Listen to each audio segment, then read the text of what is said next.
If you've never heard about Anchor, it's the easiest way to make a podcast, and I'll explain really quickly.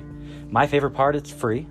There's actually creation tools that allow you to record and edit your podcast right from your phone or computer if you want. It will actually distribute your podcast so it can be heard on Spotify, Apple, and many more, and you can actually make money from it without any minimum numbers of listeners, and it's everything that you need to actually make a podcast in one place. So do this, download the free Anchor app or go to anchor.fm to get started.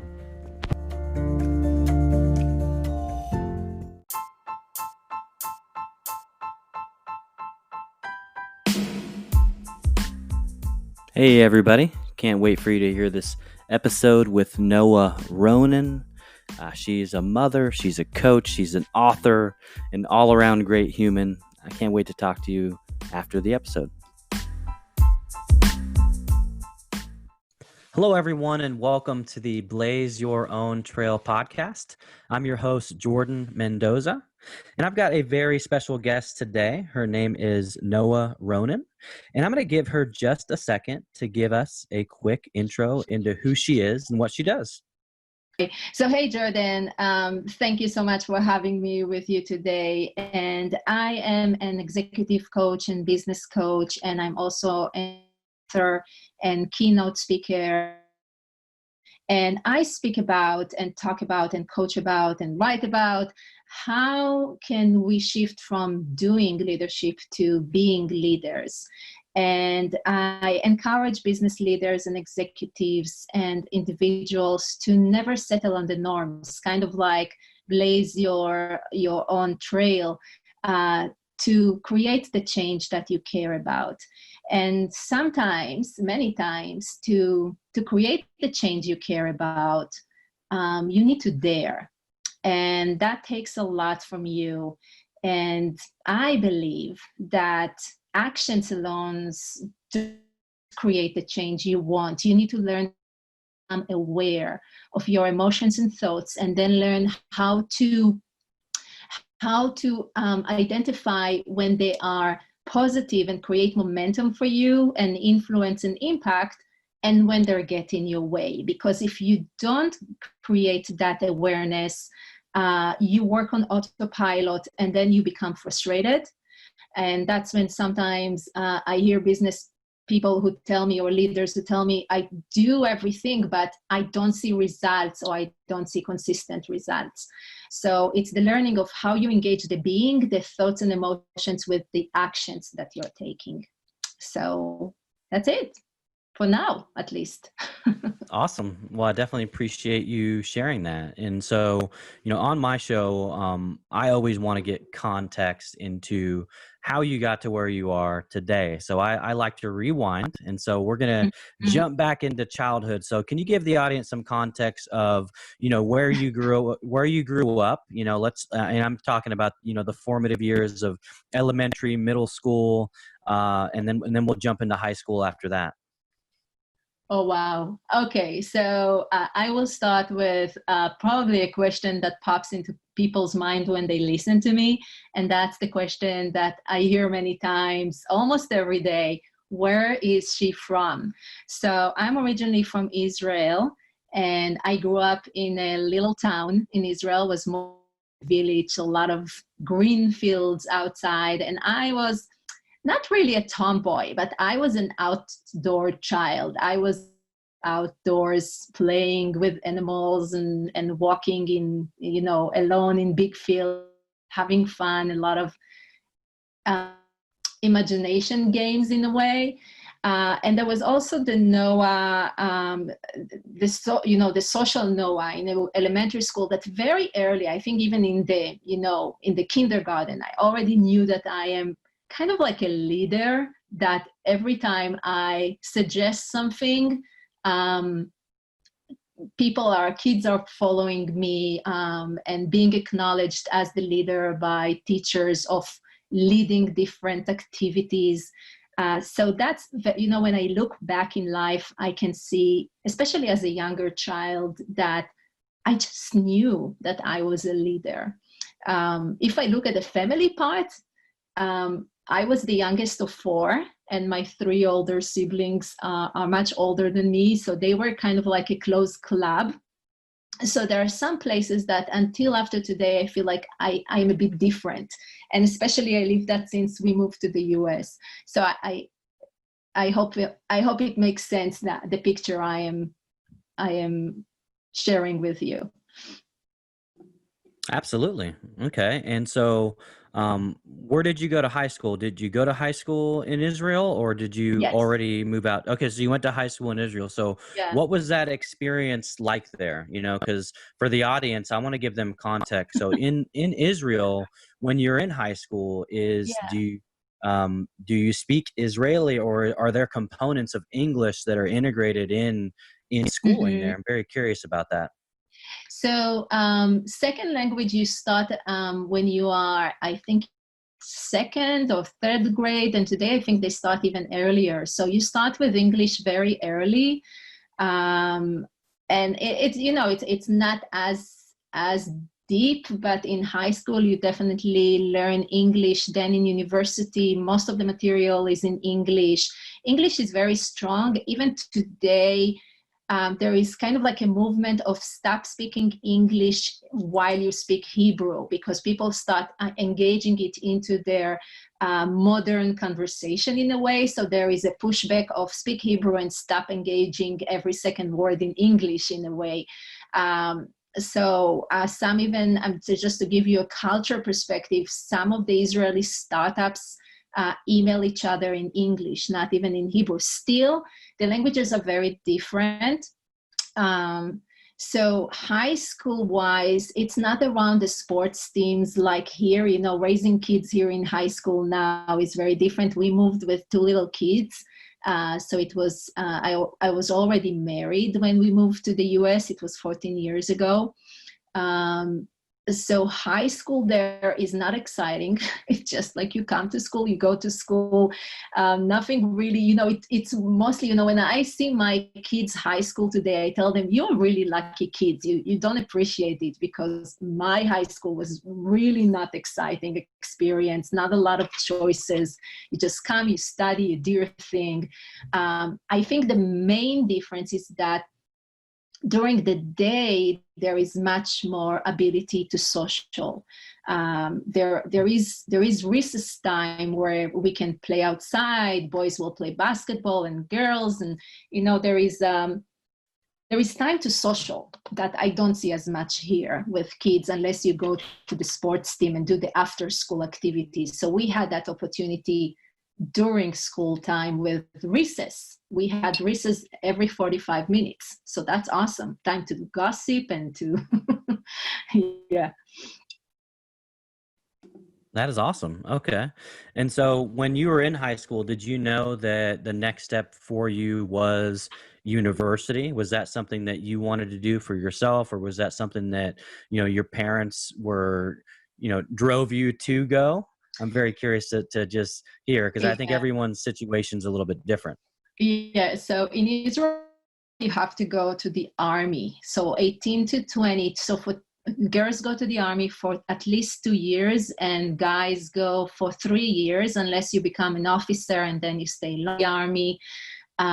So what you think really about when you are in your junior and senior year is mostly about how your army service is going to look like. Are you going to be a pilot? Are you going to fight? Are you going to admin? Are you going to be more of the intelligence or the computer areas?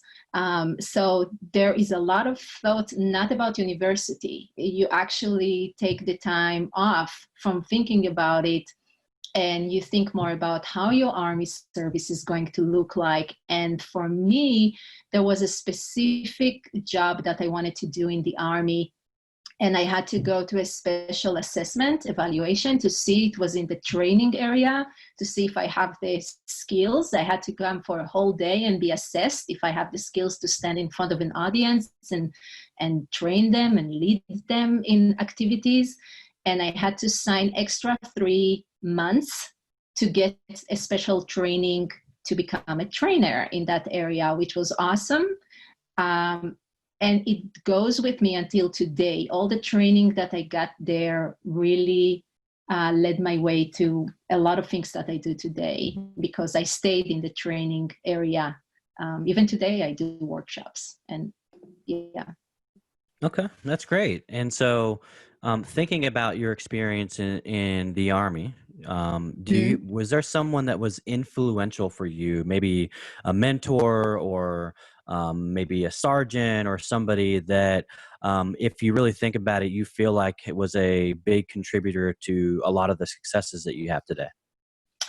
Not really. I think it was the first time of experience freedom, because I came from a house that my father was an officer in the Army. So there was a very rigidness in the house of how you do things, and, very structured life. So for me, actually, the Army service was the first time I experienced freedom, which is kind of a paradox, and I love paradoxes. I didn't think about it until now, but it's actually a paradox, right? You go to an Army service that you must go to, but it was the first experience of freedom, and the first experience of being on my own with a lot of different people that mostly you don't have the opportunity to be with. If you want to talk about mentor, it was a boss later in life when I was a change management consultant. So I can talk about her more when you think we should. Okay. Yeah, no, that's perfect. That's perfect. So, all right. So left the Army. How long were you in? Were you there for 2, or did you end 2 up years. 2 extending? years. Okay. So you did the 2. So where was the next move after the Army? What did you do? So that was where, like, straight to university, which is also not very common. In Israel, a lot of people go for travel, they work for a bit, you get some money from the government because you contributed some time to the country. And with those savings, many of the young people don't go straight to college. They first go to at least 6 months to a year of travel. So if you think about it, if here kids go to college when they are 18, most people go to the college when they are 23 or 24. So I was one of the youngest in college, because I grew up on do things fast, get whatever you need to get to be successful in life, and having a college degree, at least master's degree, is what will open doors for you. So I went straight to college, and that's where I started my business degree and then my MBA. And I was kind of like the baby in compared to everyone else. And I think it's interesting to understand that cultures are very different. So yeah, I went to college. And so what are your thoughts on college today in 2020? There's so much information out there. There's so many, positions and roles and things that people can do where you might not actually necessarily have to have a college degree.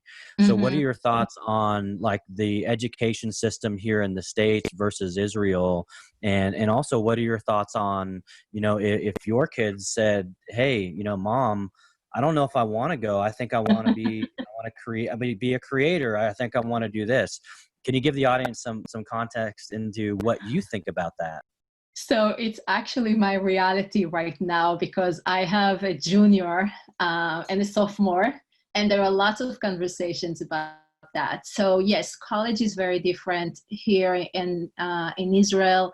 In Israel, you kind of like, when you sign up for a specific area. So if psychology or whatever, accounting or law school. So there are no kind of like open, 2 years of just browsing through different subjects. And so here is where perspectives changed for me. If I can take a step back before I answer your question. I had very specific way of living in Israel, and moving at the age of 30 with 2 little kids, executive experience, and MBA, suddenly I thought that everything will be easy. I will find a job very easily, but I didn't. It was a huge challenge for me to find what I wanted to do in Israel. And in a way, I didn't. And I had to recreate my life and my path again. And I can tell you more later how I got into coaching, but when I took the coaching training to become a coach, it was the first time I enjoyed learning. It was the first time I saw how much I can get from studying something that I didn't get in my 5 years in the university before. It was special, it was real. I had to do a lot of experimentation and learning that I've never experienced before. So now when I have this conversation with my son, I actually told him, if you don't see an added value in going to the university and college, don't go.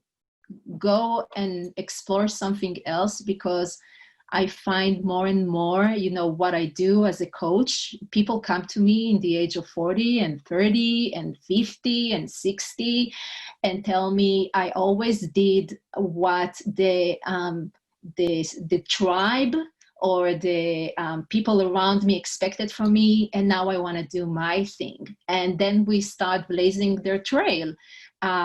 So I actually today believe that there are many different.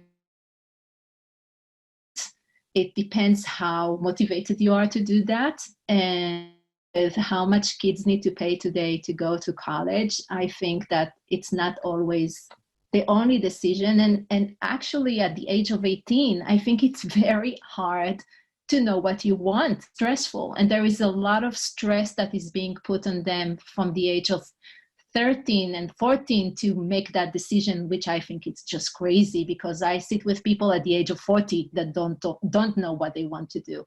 So that's my global meta view perspective about this topic. Yeah, no. And listen, I'm with you 100%, because like, I think you just said it perfectly. Like, there are people right now that have the kids that are 18 and they're still don't know what they're doing with their life. Yeah. So how can you tell your child what they should do when you haven't figured it out? You know what I'm saying? And so I'm a big believer in that. So I didn't go to college, and I didn't want to. I knew that it wasn't for me. Now, I was fortunate to be good at something like sales. I've been doing sales and marketing 25 years. I started when I was 14 years old, going door to door and selling newspaper subscriptions to people. And when I tell you that was that experience, like having to knock on a stranger's door and hear them tell me no and yell at me and cuss me out. And, I learned people skills. I learned what a smile does, what eye contact does. I learned how to read body language.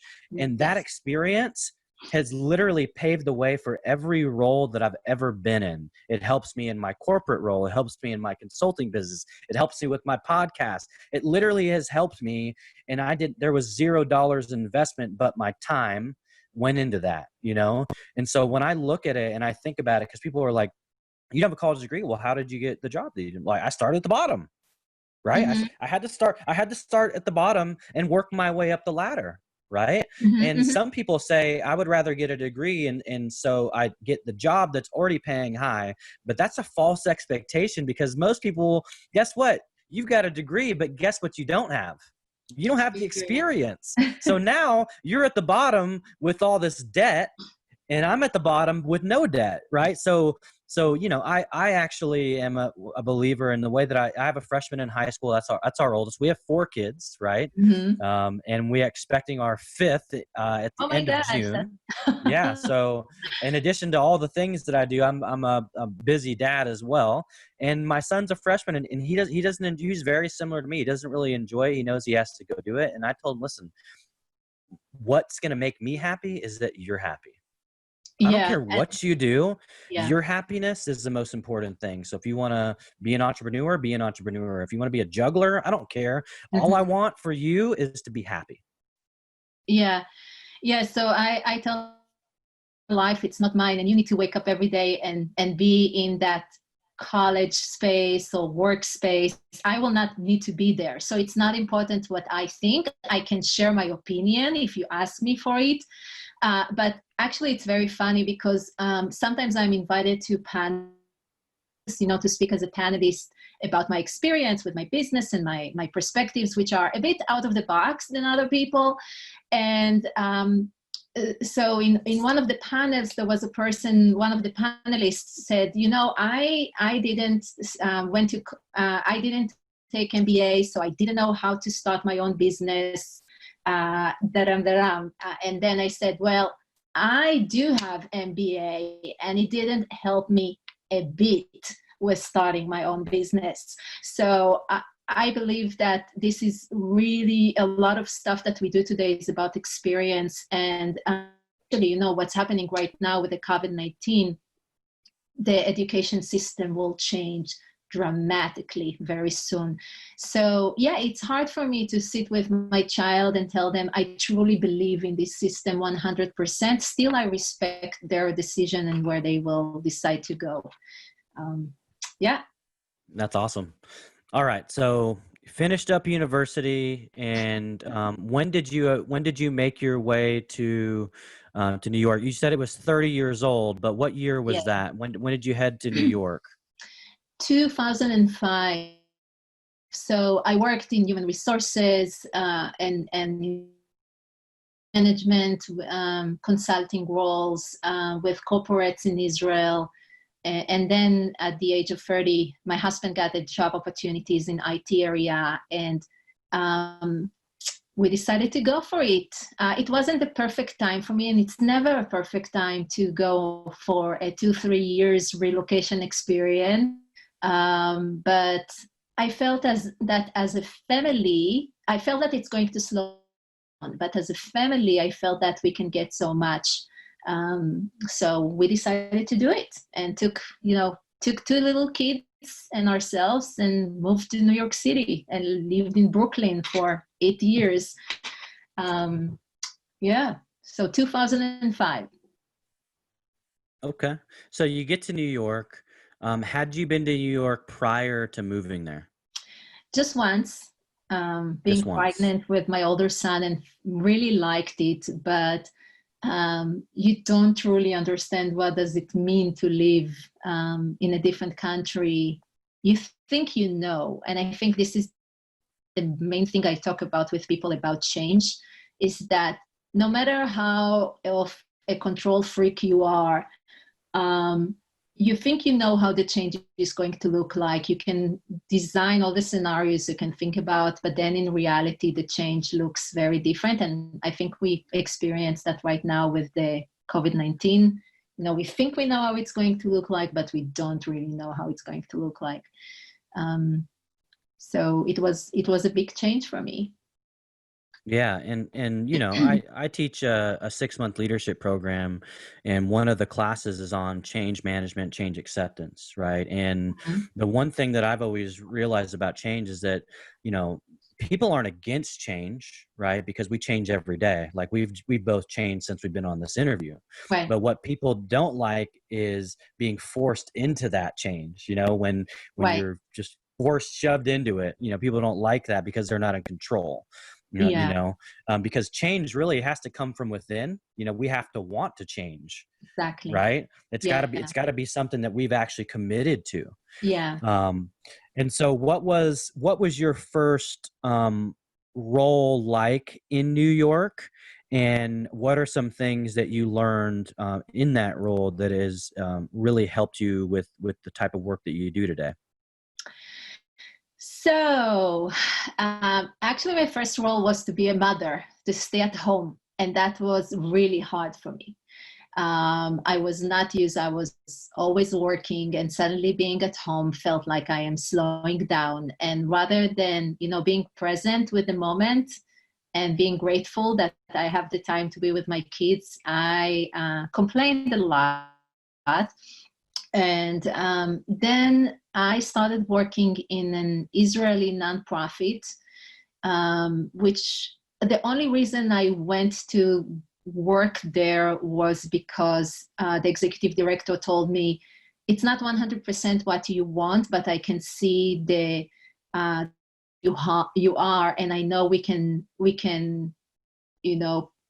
create whatever you want together. And they said, if you promise me I can do whatever I want, I will join this opportunity.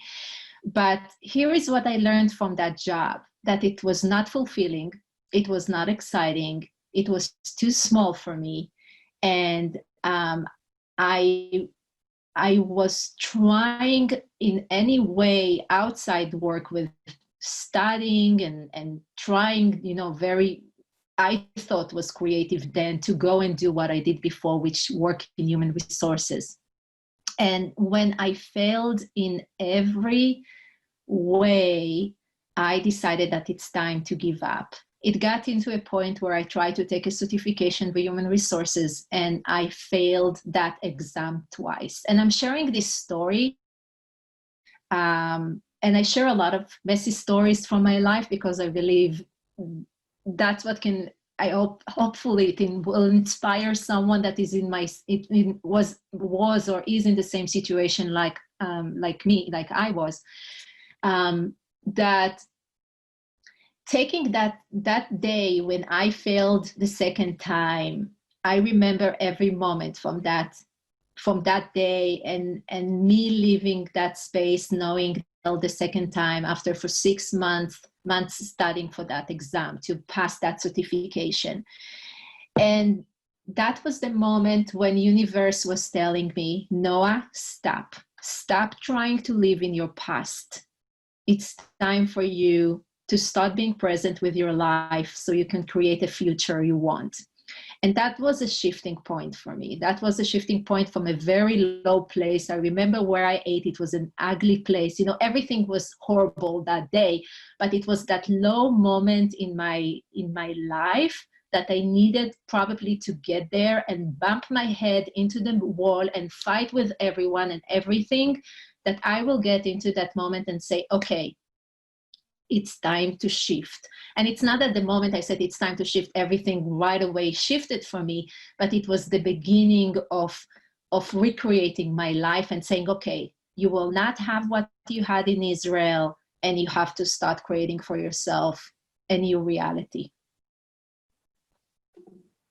No, that makes sense. And I love that, because everybody has a pivotal moment, right? Everybody has a moment that happens that fundamentally impacts your life, and for you, like, the way you explain it is you were at rock bottom, and you were realizing that this is not a place that's going to continuously add value to you. So you decided to take action. And as most of us know, when you take action, that action with consistency starts to create momentum, and that momentum starts to create results. Right. Yeah. So actually for me, the action that I was taking was creative way of action. It was the time when blogging was like podcasting today. And I started blogging about being an Israeli mom in the US. And today I say that when you are lost, that's what I call the AwareNess part. You are AwareLess. That's where I was at the beginning, kind of like being on my autopilot, want to live in my past. And then I was lost. But then in that moment that you're really, really lost, and we see that right now in this new reality, I tapped into my creativity and I started blogging. And the second thing that happens in that moment is that you start creating connections with other people, rather than being alone in that experience and isolating without being even aware that you do that. You start connecting with people. So I believe when you are lost, there is that pivotal moment where creativity shows up, and that's why we see now people trying to recreate themselves, right? There is a lot of suddenly creativity happening around us, or people taking on actions that they never took before, that they were just thinking or trying to perfect. So that's what happened to me. I started blogging, and from the blogging, people start reaching out to me and then ask me to coach them. So actually people saw in me something before I was able to see that in myself. That happened again later on. I went to the coach training and became a coach, certified coach. And then people said, we really like your ideas. Where can we hear you speaking? And I said, come on with my English. So I decided to go to Toastmasters and work on my confidence with speaking in English. I didn't ever have the problem in front of an audience, but it was the English part. So then I started talking, and then people said, okay, cool. Where can we find a book? And that's when I wrote a book about so it was interesting to see again and again that people saw in me something before I was able to see that in myself, and help me pave my way to move forward. So I believe it's creativity and connection that help us move forward. I love that. And I think that's really good for the audience because I can relate to that a lot. A year ago, I started creating content on LinkedIn, but I didn't create right away, right? I started consuming content. I started watching what people were doing. Mm-hmm. And I came across a guy that, encouraged other people to take that first step, and we had got on a phone call, and he saw something in me that I didn't see in myself. And he said, hey, you have expertise in this, you have expertise in this. Why don't you just post your first video, right? And that for me was a pivotal moment. And then now, a year later, I haven't looked back. So I can relate to, other people seeing something in you.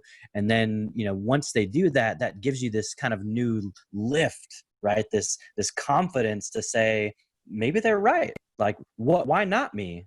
Why not try? Why not, go to Toastmasters and work on this so that I can actually add value in this area, right? Yeah.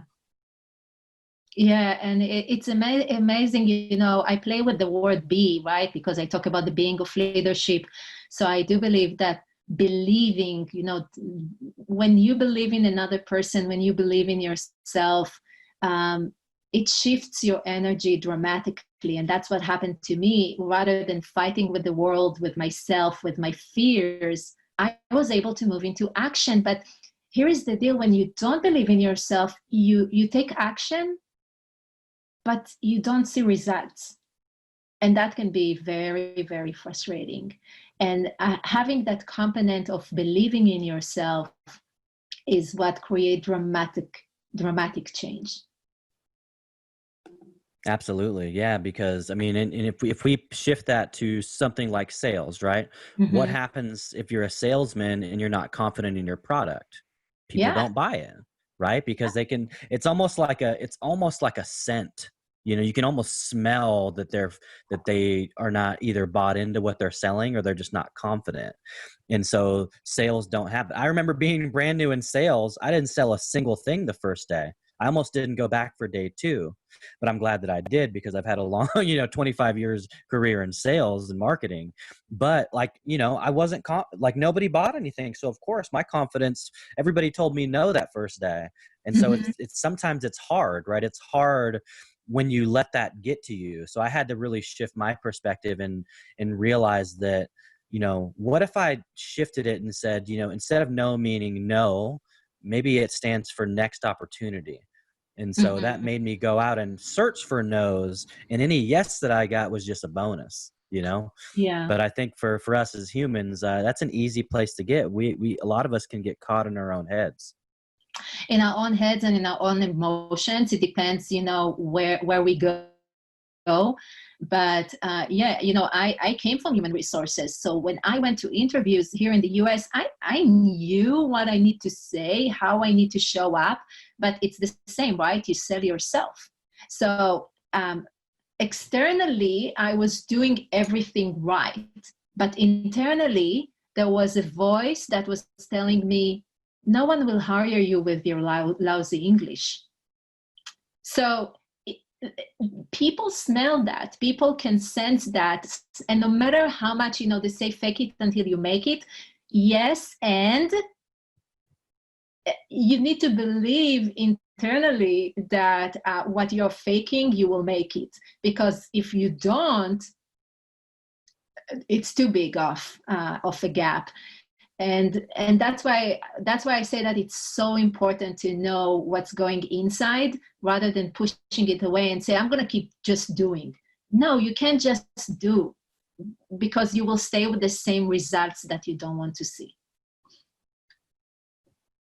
That's exactly it. And I was in Orlando like about a week before all the COVID stuff happened. We had some team meetings down there, and we had an outside facilitator come in, and I don't know where he got the quote from or who he heard it from, but it really will make a lot of sense to this part of the conversation we've been having. And what he said is that the inner game controls the outer game. Mm-hmm, right. mm-hmm. And I firmly believe in that, right? If we're confident on the inside, it's going to show up on the outside. If we're not, guess what? It's not going to show up on the outside. Yeah, and I call it the force. I truly believe that the being is a force, and it can be a positive force, and it can be a stopping force. And think about it. For example, someone that is grieving, and you come to them and you say, and grief, there is lots of emotions and thoughts that overwhelm us. And then you come to them and say, let's do something. And they just push you. They will not move, right? Or we want to do something, but it feels so big that we feel so stuck and we're so frustrated with that. So it can be a force that stops us.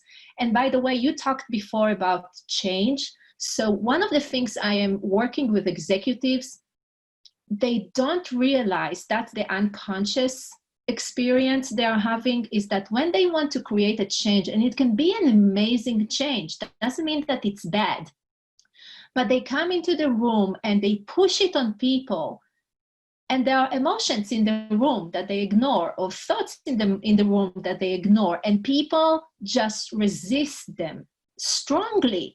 And they might slow the process for those people that try to lead the change. But if you dare, if you have the courage to tell to the people that you see, executives and leaders are not stupid. They can sense when people in the room are resisting them. So rather than ignoring them and just push them into action, I encourage them to bring the conversation and say, hey guys, I can see that I'm trying to move stuff into action, but there are some concerns in the room, and let's talk about them. And I will start with mine. So you can't ask another person to move first before you move first. I will never move before you show me you're willing to do that before me. Don't ask me to do stuff before you show me you are willing to take that step. So when I say I'm afraid of something, or I'm concerned about something, or this is what I feel, then suddenly you hear all the other people in the room talking. And it's not about creating a drama, but it's addressing that force. And only then people are ready to move into action. And when we ignore that, that's why you said before, people don't really resist the change. It's not just that they don't want to change, but we need to create a space for them to express what's need to be expressed. Yeah, no, I really believe in that. It's about creating that environment, and, another thing that I do with change is, you have to get other stakeholders involved. You got to have people that are advocates for whatever it is that you're going to change, right? So you have to have certain people that are bought in when you're looking at it, especially from a corporate standpoint. Mm-hmm. So when it comes to coaching, because I think we've now made it to the point, you've gone through this journey from, growing up in Israel, going to high school there, going to college, or going to the army, into college, working for a nonprofit, getting a corporate role. And so what led you to North Carolina? That's some of what I'm curious about. You came from New York to North Carolina, and a lot of people would say, most people probably want to go from North Carolina to New York. So what was it that brought you guys there? Was it your work for you, or maybe your husband's role that brought you there, or did you have family or friends? Again, my husband, no, all the family is still in Israel, but yeah, again, my husband with a different, he started working in New York City for a different company, and they decided to move much of their company to North Carolina, to the Raleigh area. And I have to say that it wasn't after 8 years in Brooklyn. And when you move with two little kids, it's different than when you're moving in a young age, after college to start working. Moving to New York City with two little kids from another country, no family, it's not an age that people start creating friendships, right? But we created roots, we had a community, and I have to say that Raleigh is a beautiful area, but I think the thing that I was said the most is to say goodbye to the community I created for the family, and knowing that when you move to a new place, it takes until you adjust, it's about 2 years. I work with some people in the area of relocation that move from other countries. So it takes about 2 years to adjust, but to be part of the community, if everyone is thinking about it, creating, it takes more, it takes time. But yeah, now we are 6 years into living here. So we have a wonderful community and it's a wonderful area.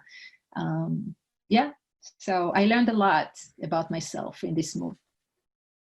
Awesome. All right. So let's talk about a little bit about what you do for coaching. Okay. So, you got certified as a coach. And so what was your experience like taking on your first client? And what were some lessons that you learned with your first client that kind of paved the way with how you do things today? It's such an awesome question. Thank you for asking that. So first, that client is also in my book. Her art is in my book. And it just made me realize, she's an artist from Brooklyn. She was also Israeli. And when she started working with me, she said, well, I tried everything. I tried yoga, I tried walking, and I feel like I need something else. And she wanted to go back to the city to create again. And we worked together. And there was also an issue of a job. And what's interesting that we were able to, working from a place of the self-limiting belief of no one will take me with my experience, with who I am, with my age, to, and of course, everything I'm sharing is because she's letting me, so coaching is confidential, so I have to mention that, to a place of having a job on her terms, and having the time. So so what happens many times when people are, I say that it's not about the problem where they're stuck with a solution. And let me explain what I mean. Think about it. Many times we say we can't do it because this is the only way to do it. That's how we see it in our head. And what I like to do when I work with my clients, so it doesn't matter if you're an executive or a person that's looking for a new path in your life or business, we believe that this is the only way we can do that. For example, I can't be a good manager because the old manager was such a good communicator. Or I can't have a business because I don't know how to speak, okay? Or I don't know social media. And then we don't do anything because we believe that this is the only solution and we are stuck on that. So what I do is I say, what about another solution? So for her, it was, I need to work, I can't work part-time. So we figure out that there is a way for her to work part-time and create and go back to the studio. Now she has exhibitions. And actually what she does is really, in a way, blazing her own trail. She creates arts around the canvas. So you can work around the canvas and see things all over the canvas. It's not just from the front. So it's really that new perspective of, from there is one solution and that's why I don't do anything, to I can do it my own way. I have to be an empathic leader, so I may only care about the results, so that's why I'm not a good leader. So all these different things that we have there in our head, that really make us feel stuck. Very cool. Very cool. Well, definitely, you definitely have added a lot of value. And I know that, people that are listening are going to want to figure out how they can get in touch with you. So can you give the audience some context? So do you only do one-on-one coaching? Have you ever offered group coaching? Yeah. What type of services do you offer for those that are listening? Yeah, so actually I have masterminds that you can be part of a group and get the support that you need. And I love masterminds. So I do some face-to-face and I do online. So right now it's probably more of an online platform for you guys. I work with people from all around the world. So that's, I think, the cool thing about coaching. So there is the one-on-one, there is the masterminds. And of course, I also speak in different events. So if you're interested for me to come and speak, and if you want to also read the book, so I'm on Amazon, Beyond Leadership from Awareness to from AwareLess to Awareness. And every part the first part talks about AwareLess, then it talks about AwareNess, and then awareness. And there is also a model. So it's not just theory, there is also a way to work with the book if someone wants. Very good. And do you have a website that you can share? And again, I'll make sure that all this is down in the show notes, but what's the best place to reach you? I know we connected on LinkedIn, so I know you're there. So what other social platforms are you on if people want to reach you? Yeah, I am on Instagram and LinkedIn and Facebook mostly. And it goes by my first name, which is Noa, N-O-A, no age. It's N-O-A. And then R for my last name, Coach. So Noa R Coach, and it's the same on all different social medias. I'm really strong on LinkedIn. I'm vlogging there. Mostly I call it on the run, after I run. So I look very sweaty and reddish, but it's my thoughts after I run. So that's the on the run videos. And then my website is Noa, N-O-A Ronen, R-O-N-E-N coaching, noaronencoaching.com. So try to keep it simple. Awesome. Yeah, thank you. Awesome. Well, listen, this has been great. I really appreciate you taking the time out of your schedule to come on the show. I know this is going to definitely add a lot of value to the audience. And, I definitely wish you the best with the book. I'm going to go on Amazon and grab a copy myself. That's one thing I love to support my guests. So I'll definitely be checking that out. And thank you so much, Noa, for coming on the Blaze Your Own Trail podcast. Thank you. It was a real pleasure talking with you and having a great conversation. I appreciate that. Thank you. And I hope at least one person got something from our conversation. All it takes is one, right? As long as we can inspire one person a day, that's 365 yearly opportunities. So exactly. Thanks again. Yeah. Thank you.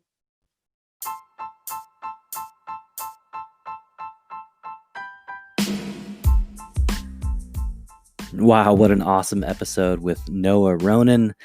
She definitely has some experience. So if you are looking for a coach, or if you thought the conversation was interesting, grab a copy of her book. I'll make sure that all that info is down in the show notes. And like always, make sure if you haven't already, please subscribe to the show. We want to impact as many people around the world as possible. And also, don't forget to rate us and review us on iTunes. That'll definitely help us move up in the rankings. As always, I look forward to chatting with you on the next episode.